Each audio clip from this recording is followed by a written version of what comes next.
Subject ज्ञान YouTube channel आपका हार्दिक स्वागत करता है। सब्जेक्ट ज्ञान यूट्यूब चैनल को लाइक, शेयर, कमेंट कीजिए और सब्सक्राइब करके बेल आइकन दबाइए। प्रस्तुत है कक्षा 12वीं भूगोल के नोट्स सईराम जी जाखड़ व भवनलाल जी मीणा। अध्याय 6 विश्व मानव अधिवास या बस्ती। विश्व में मानव का अधिवास किस रूप में है? अधिवास क्या है? मानव निर्मित आवास के संगठित समूह को मानव अधिवास या बस्ती कहते हैं। अधिवास का उपयोग मुख्य रूप से निवास गृह के रूप में होता है। विश्व में प्रथम अधिवास का विकास है वो 5000 वर्ष पूर्व दजला फरात नदी घाटियों के मेसोपोटामिया ईरान में हुआ था। कहाँ था? ईरान में। इसके प्रकार देखें तो मानव अधिवास निवास की समय अवधि के आधार पर अधिवास दो प्रकार के होते हैं। पहला अस्थायी अधिवास। अस्थायी अधिवास में इस प्रकार के आवास पशु चारण जातियों तथा विश्व के घास क्षेत्रों व जूमिंग कृषि क्षेत्रों में रहने वाली जनजातियों द्वारा बनाया जाता है। स्थायी आवास उत्तर पाषाण काल में स्थायी कृषि के साथ ही स्थायी आवास बनाने की शुरुआत हुई, यानी जो लोगों ने कृषि करना प्रारंभ किया स्थायी निवास प्रारंभ हुआ। स्थायी आवास निर्माण के उद्देश्य क्या है? पहला है भौतिक वातावरण यानी जलवायु की कठोरता को कम करना। दूसरा है खाद्य एवं उपयोगी सामग्री के भंडार हेतु। और तीसरा है जंगली जानवरों से सुरक्षा। चौथा है पारिवारिक जीवन पूर्ण करने के लिए। और पांचवा आपका सामाजिक सांस्कृतिक आर्थिक शैक्षिक कार्यों के लिए स्थायी आवास की आवश्यकता होती है। मानव अधिवासों का वर्गीकरण यदि हम देखें तो मानव अधिवासों को आकार तथा कार्यों के आधार पर दो वर्गों में विभाजित किया जाता है। आकार और आधार पर दो वर्गों में विभाजित किया जाता है। पहला आता है ग्रामीण अधिवास और दूसरा आता है नगरीय अधिवास। ये आकार और कार्यों के आधार पर इन अधिवासों का वर्गीकरण किया गया। ग्रामीण तथा नगरीय अधिवास में अंतर क्या है? देखिए, अधिवास का ग्रामीण व नगरीय के रूप में विभाजन का आधार उनके द्वारा संपादित होने वाले कार्य हैं। और ग्रामीण अधिवासों में प्राथमिक कार्यों को प्रधानता दी जाती है तथा जनसंख्या इसमें कम होती है, जबकि सामाजिक संबंध घनिष्ठ होते हैं।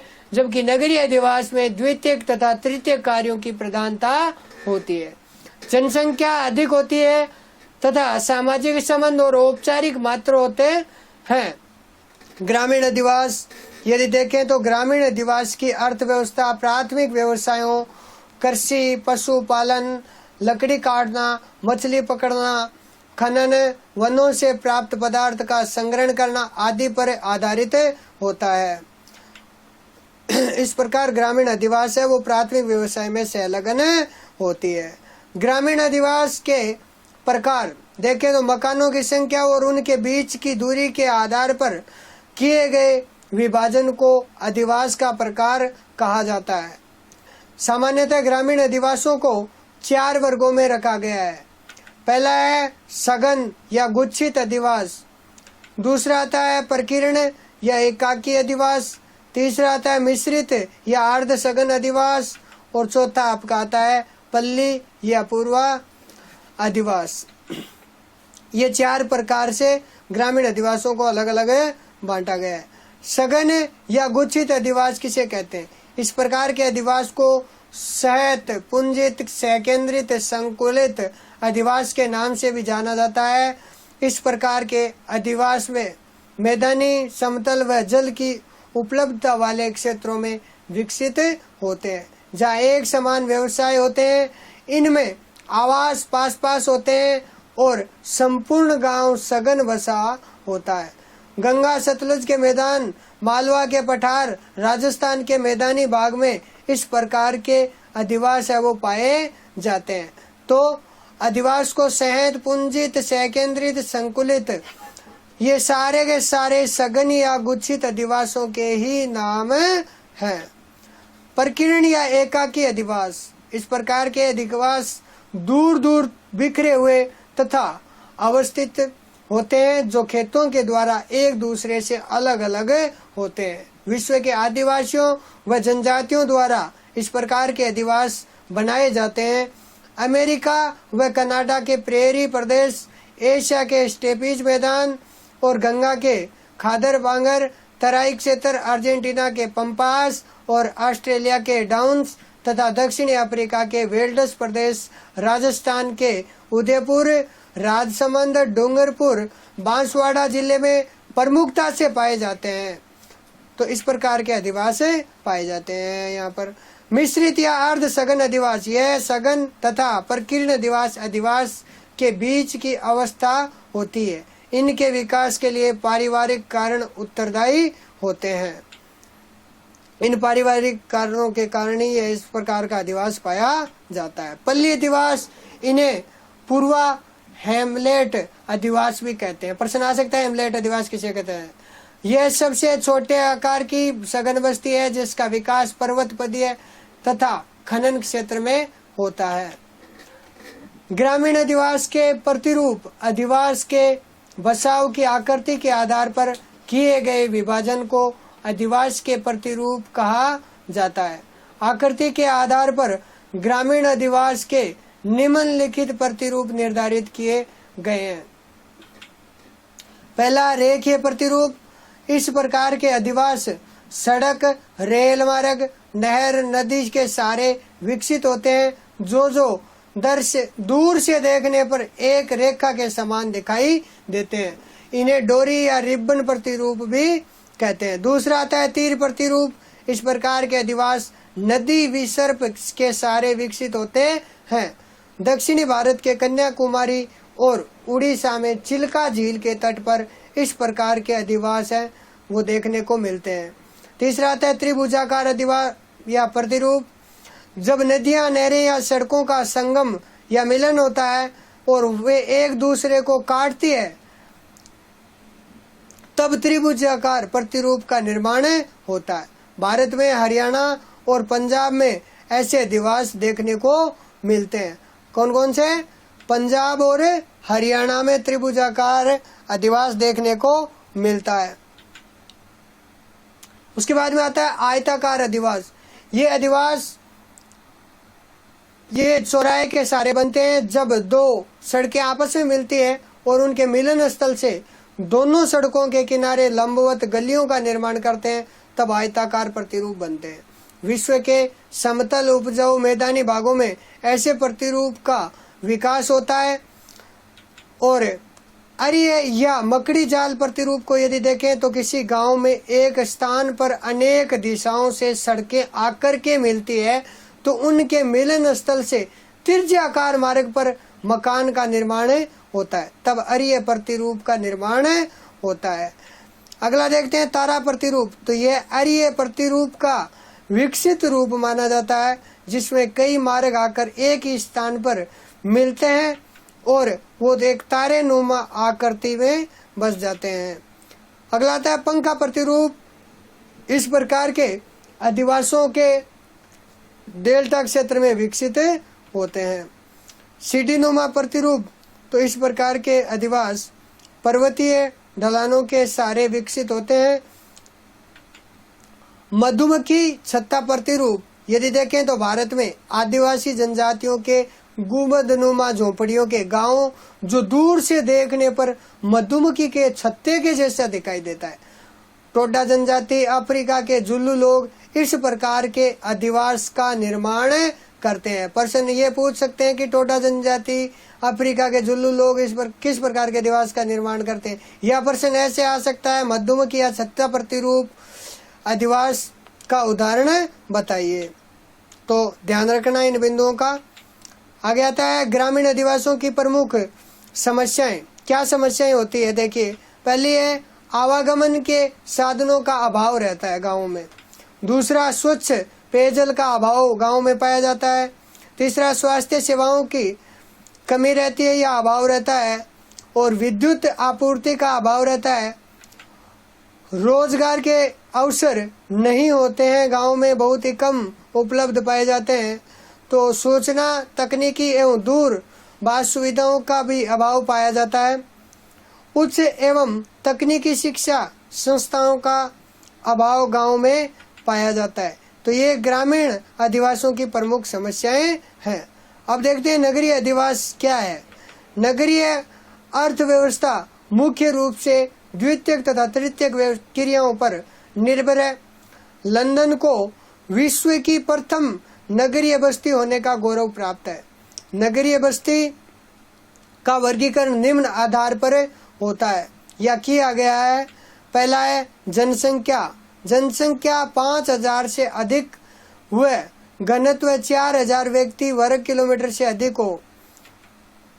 व्यवसाय द्वितीयक तथा तृतीयक क्रियाओं की प्रधानता हो, अर्थात 75% जनसंख्या गैर कृषि कार्यों में संलग्न हो। प्रशासनिक ढांचा यदि हम देखें तो नगरपालिका कार्यालय स्थित होना चाहिए।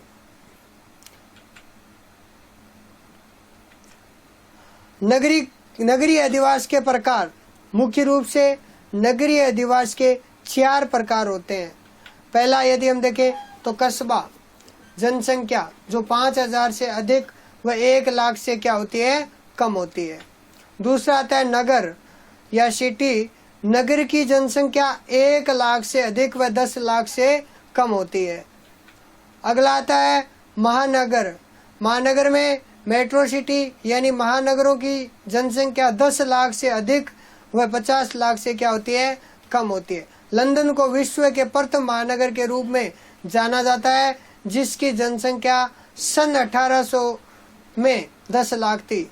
महानगर है वो औद्योगिक, व्यापारिक व प्रशासनिक एवं शैक्षणिक गतिविधियों के केंद्र होते हैं। इन्हें मिलियन सिटी भी कहते हैं। विश्व में 600 व भारत में 53 महानगर है। जयपुर, जोधपुर, कोटा राजस्थान के प्रमुख महानगर है। इस प्रकार इन नगरों का अलग अलग वर्गीकरण किया गया है। शहरनगर की यदि हम बात करें तो विशाल विकसित नगरीय क्षेत्र जो अलग अलग नगरों के आपस में मिल जाने से विकसित होता है, शहरनगर कहलाता है। शहरनगर शब्द का सर्वप्रथम प्रयोग 1915 में पैट्रिक गेडिस ने किया था। Greater London, Manchester, Chicago, Hyderabad, Secunderabad शहरनगर के प्रमुख उदाहरण मिलते हैं। विश्व नगरी यदि हम देखें तो मेगालोपोलिस, इनकी जनसंख्या है वो 50 लाख से अधिक व 1 करोड़ से कम होती है। जो उपनगरों का समूह होता है। मेगालोपोलिस ग्रीक भाषा का शब्द है जिसका अर्थ होता है विशाल नगर।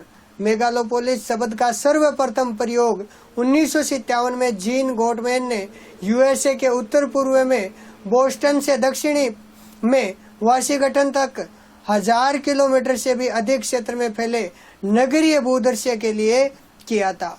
वृहद नगर की जनसंख्या जब 1 करोड़ से अधिक हो जाती है तब उसे मेगा सिटी कहा जाता है। यूएसए के न्यूयॉर्क को 1950 में विश्व की प्रथम मेगा सिटी होने का श्रेय प्राप्त है। विश्व में कुल 25 मेगा सिटी है, जिनमें 3 दिल्ली, मुंबई, कोलकाता भारत के अंदर स्थित है। तो यदि प्रश्न आ जाए भारत की मेगा सिटियों के नाम बताइए तो दिल्ली, मुंबई है, ये 3 जो भारत के अंदर स्थित है। नगरीय अधिवासियों की समस्याएं क्या है? देखिए, पहली समस्या अत्यधिक जनसंख्या, घनत्व एवं नगरों का बढ़ता आकार। दूसरी प्रमुख समस्या है गंदी बस्तियों का प्रादुर्भाव हो रहा है। तीसरी समस्या पर्यावरण प्रदूषण। चौथी प्रमुख समस्या उपभोक्ता वस्तुओं का उच्च मूल्य है। और 5वीं प्रमुख समस्या है वो है खाद्य पदार्थों में मिलावट। छठी समस्या है अपराधों का बढ़ना। और 7वीं समस्या है सामाजिक आर्थिक विषमता एवं सामाजिक असहयोग। इस प्रकार ये 7 समस्याएं। और 8वीं है स्वास्थ्य व चिकित्सा सुविधाओं की कमी। इस प्रकार इन समस्याओं से नगर निवासियों को जूझना पड़ता है। नगरीय मलिन गंदी बस्ती की समस्याएं एवं समाधान। मलिन गंदी बस्ती शहर का वह आवासीय क्षेत्र जहां का रहन सहन निम्न स्तर का होता है, मलिन बस्ती कहलाती है। गंदी बस्तियों की प्रमुख समस्याएं क्या है? देखिए, पहली है लोगों की बहुत भीड़, कम क्षेत्र पर अधिक लोग निवास करते हैं। दूसरी, सफाई, स्वास्थ्य, शिक्षा आदि की कमी होती है। तीसरा, स्वच्छ पेयजल उपलब्ध न होना। और चौथा, कच्ची निर्माण यानी सड़क, मकान आदि समस्याओं की प्रधानता होती है। नैरोबी केन्या में कीबरा मलिन बस्ती विश्व की सबसे बड़ी मलिन बस्ती स्थित है। कहाँ पर है? नैरोबी केन्या में। उसके बाद में इसके समाधान देखें तो पहला है कि सरकार द्वारा निम्न दर पर आवास उपलब्ध करवाना। दूसरा, स्वच्छ पेयजल की नियमित आपूर्ति सुनिश्चित करना। और मनरेगा की तरह न्यूनतम मजदूरी का कार्यक्रम संचालित किया जाए। और कच्ची बस्ती में विद्यालय खोलकर शिक्षा प्रदान की जाए। और सामुदायिक स्वास्थ्य केंद्र खोलकर निःशुल्क चिकित्सा सुविधा उपलब्ध करवाई जानी चाहिए। धारावी मलिन बस्ती मुंबई, महाराष्ट्र मुंबई में एशिया की सबसे बड़ी कच्ची बस्ती धारावी गरीबी और गंदगी के लिए जानी जाती है। इसकी स्थापना 70 वर्ष पूर्व गुजरात के कुम्हारों ने की थी। धारावी बस्ती के छोटे से 557 एकड़ क्षेत्र पर 1 लाख घरों में 6 लाख लोग निवास करते हैं। इस गंदी बस्ती से केवल एक मुख्य सड़क गुजरती है जो 90 फुट रोड के नाम से जानी जाती है। सड़क का क्या नाम है? 90 फुट रोड। 90 foot road. यदि आपको यह वीडियो पसंद आया है तो आप इसे सब्जेक्ट ज्ञान YouTube चैनल को लाइक, शेयर और कमेंट कीजिए और सब्सक्राइब करके बेल आइकन दबाइए। आपने अपना अमूल्य समय दिया, इसके लिए आपका बहुत बहुत धन्यवाद। खुश रहिए, स्वस्थ रहिए, सुरक्षित रहिए। आगे फिर कभी किसी महत्वपूर्ण जानकारी के साथ उपस्थित होंगे। तब तक के लिए धन्यवाद।